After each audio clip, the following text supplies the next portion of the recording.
What is classics? Well, when I ask that question, you think, actually, what isn't classics?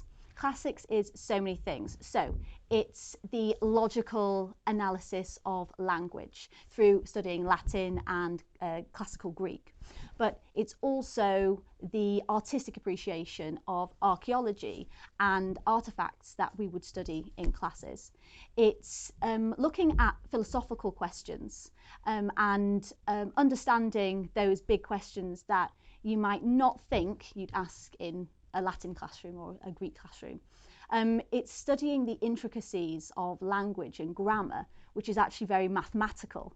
And it's also taking into account the broader passage of history and time, and appreciating what we have now, what we know now, and how we think now, and linking that to the classical world. Latin at A-level, I would say, is not for the faint-hearted, but it's incredibly rewarding if you were to choose to study it. Again, because it's a language, the beauty of this is you're using all the knowledge and information that you've learned from year 7 onwards in your A-level. So that's brilliant in that you don't have to kind of learn something, cram it, and then forget it. You will be using this throughout your Latin and classical career. So that's really nice, and that's what is very comforting about doing Latin A-level, in that in terms of what you're doing, you're still translating, you're still learning vocabulary, you're still learning grammar, albeit a bit more tricky than year 7 grammar, but you're still doing it. And you will study, you'll study for 4 exams this time.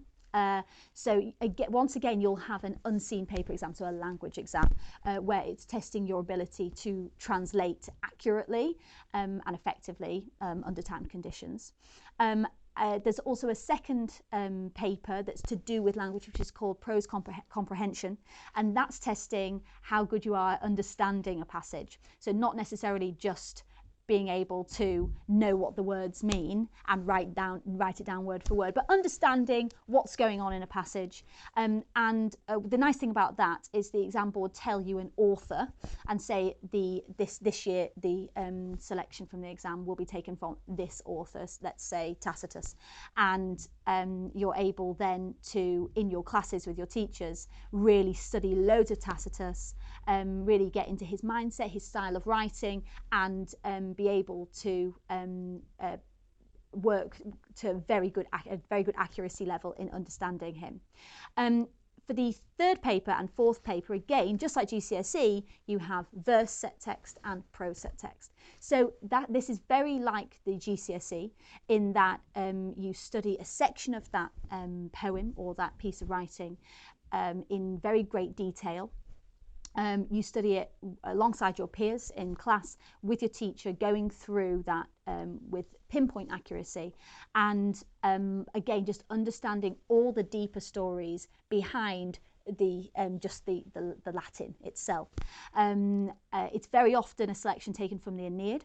So the Aeneid itself is broken up into 12 books. We call them books in the classical world, in the classical community. It's a chapter. And so for GCSE, you would have studied a small section of one chapter. And for A-level, you would study a longer section of another chapter. And quite often, actually, the exam board's very nice in that they choose very complementary sections. So really, you're able to explore the characters and the themes and the underlying themes just much more deeply than at GCSE, and just take that step further in your academic journey, really. And again, as I've said before, and as all my students will know, that I bang on about the Aeneid and how brilliant it is, but it is an absolutely brilliant seminal work of literature, and it's something that if you go on to study Latin at university level, will be integral to your classical studies. So it's a brilliant text to study, and because we have the whole department working on that text with students, you get a really good appreciation of it from lots of different people.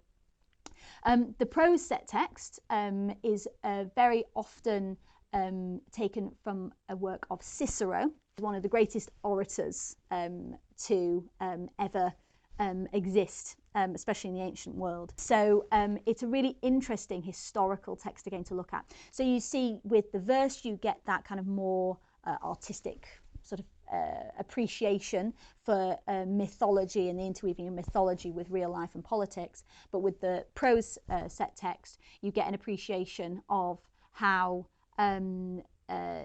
the historical side of things interacts with your study of classics.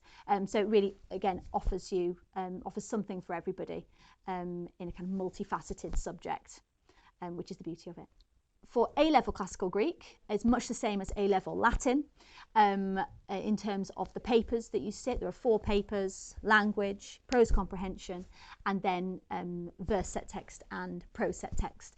And really the only difference is that obviously it's in Greek, and the texts that you do study are equally amazing, but different because you've mainly only studied Latin up through the senior school. Classical Greek, the texts and the characters and the stories that you open up and explore through that are just so much more varied and incredible, really. I mean, obviously I'm biased, but I think that it again offers such an incredible opportunity to study some really amazing texts. Right, well, classical civilization A-level is brilliant. The beauty of it, for some of you who might not be so linguistically minded, is that everything is in translation, which is great, because it means you can just dive straight into a text without the process of translating it first. So for you students who actually enjoy the ancient world but gave up Latin in year 8 and think, oh, well, I can't do classical civilization because I haven't done it for GCSE, well, never fear, because you can do it, absolutely. You need no prior knowledge to study at A-level, and actually it's really refreshing having students come in working alongside those students who have maybe done classical civilization and Latin GCSE, because they have something different to offer to the class. In the classics department, we're really lucky because we study ancient Greece and Rome and the world surrounding them. And as a result, it means that we can go on great trips. So in the senior school, students have the opportunity to go to Italy. We have a week-long visit that we run, a trip we run to Italy, where we take in the sights of Rome, and then we travel down the coast, and then we visit amazing sites like Pompeii, which all the students, even if they've chosen not to take Latin or classical civilization for GCSE, all the students will remember from their Cambridge Latin course days in years 7 to 9. And we visit all the sites in Pompeii that they will have met in those studies, and it's really lovely to see the students come to life and remember all those aspects of what they studied and be able to apply it at that site. We stay in Sorrento, which is a beautiful seaside town, and enjoy all the sites that are related to there as well. We also, for an A-level trip, run a classical Greece tour, which again was one of my favourite trips because it's an A-level trip. Students have that just added level of understanding when we're going around the sites, and I mean their sites are second to none in terms of the magnitude of them and the impressiveness of them, and you know, things like the theatre at Epidaurus, that apparently has the best acoustic in the world, and the Parthenon on the Athenian Acropolis, which is just an amazing site. And I can't even think of all the amazing things because it's just filled and littered with brilliant sites. So that again is a week-long trip and is so fun. You know, ascending Mount Parnassus and looking at Delphi and the site that was dedicated to god Apollo, and it's just brilliant. So we have hopefully something for everybody.